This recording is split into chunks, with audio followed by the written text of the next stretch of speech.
一个男人的好色程度呢，大概率能够决定他未来的高度。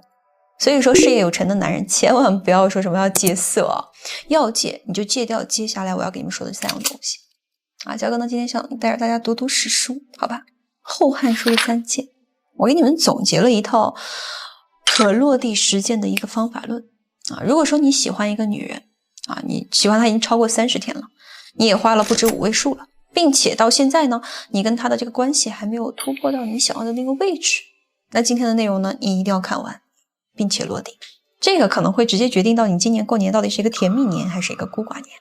OK， 我们的第1戒啊，就是戒交浅言深。什么叫交浅言深啊？就是你跟他才认识半个月的时间，你就跟他脑门一热，跟他说什么跟哥过日子吧啊，好日子对吧？绝对幸福。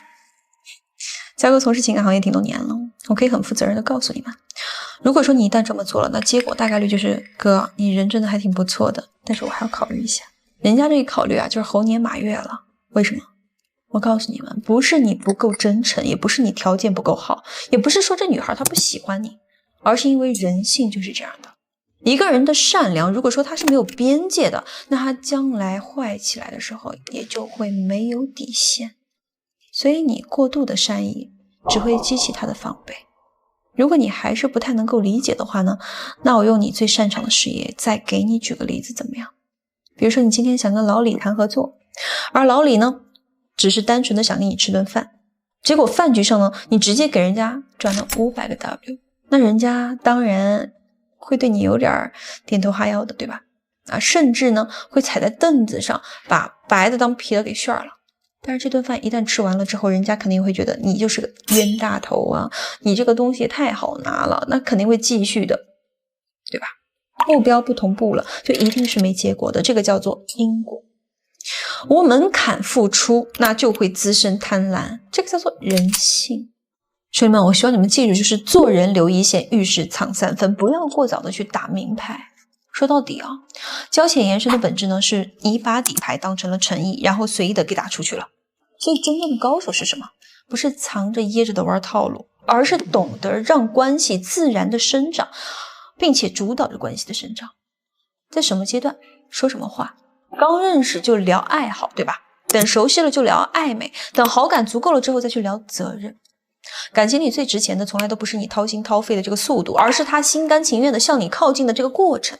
当你的节奏足够稳的时候，那他的每一次靠近对他来说都是一次全新的惊喜，那他自然而然的就会主动去接近你。好，然后就是我们的第2戒，戒畏信纳忠。什么叫做畏信纳忠？你俩8字还没一撇呢，你就过度的去干涉对方的生活。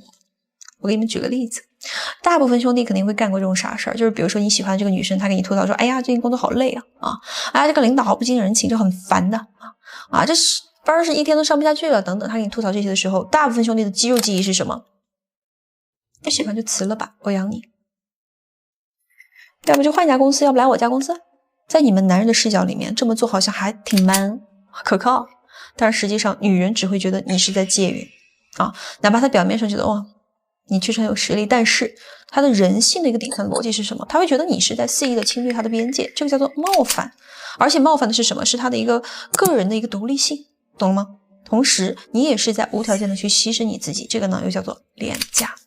那这个时候你的善良就会变了味道，他大概率就会觉得说你并不是真心的去爱他，你只是把他当成了一个，对吧？以此来满足你的一个掌控欲。那最后呢，就但凡她是一个好一点的女孩子她都会离你越来越远。为什么说法不轻传，道不见脉，事不顺路，衣不叩门？因为人性就是这样的，越难得到的就越被珍惜，就这么简单。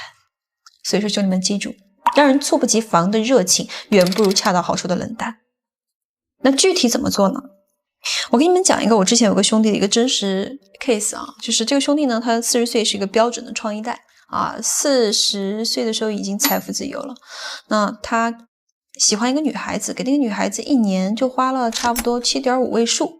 结果呢，他两人的这个关系呢，就一直停留在朋友的这个表面上，因为这个女生她本身自身价值也就很高那我接手之后呢，就一天晚上，大概是凌晨1点钟吧，这个女生当时就发消息跟兄弟说胃很痛就有点睡不着就挺难受的。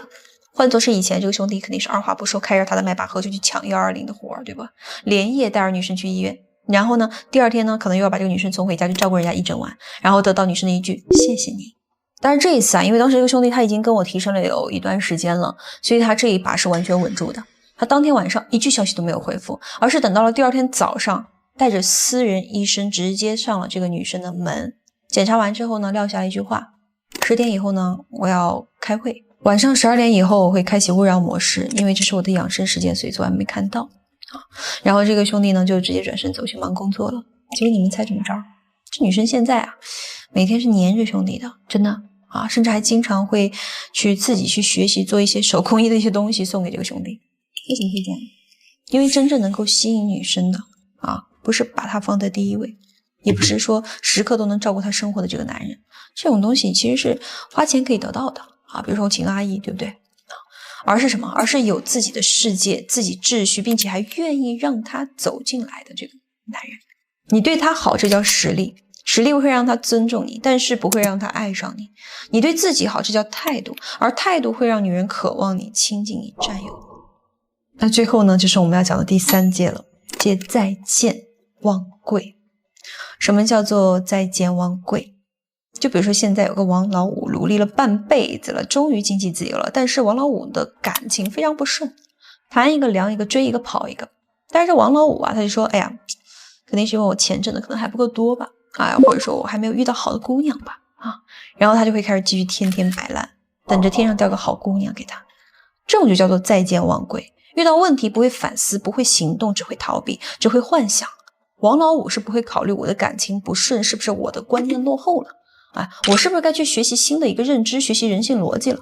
包括很多同行啊，他们会跟你说什么有一个什么7天的速成的这种模型秘籍等等，还跟你说什么我的打法是不吃芥末不吃经济的。我告诉你们如果说有人这么跟你讲，赶紧跑。哪儿有女人会不吃芥末不吃经济？那她吃什么？吃你画的饼。那你找的这个女人得有多，对吧？在成年人的世界里面，社交也好，恋爱也好，讲究的就是一个利益交换。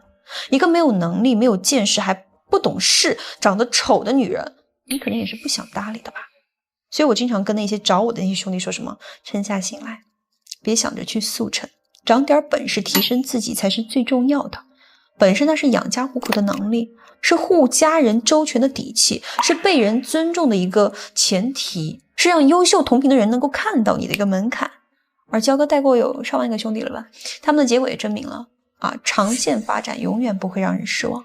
所以说兄弟们遇到情感问题不要急躁，不要毛手毛脚，更不要病急乱投医，静下心来去提升去学习。千淘万漉虽辛苦，吹尽黄沙始到金。你在自己身上下的每一分功夫都不可能白费的。还是那句话，多看焦哥，多学人性，多用人性。下课。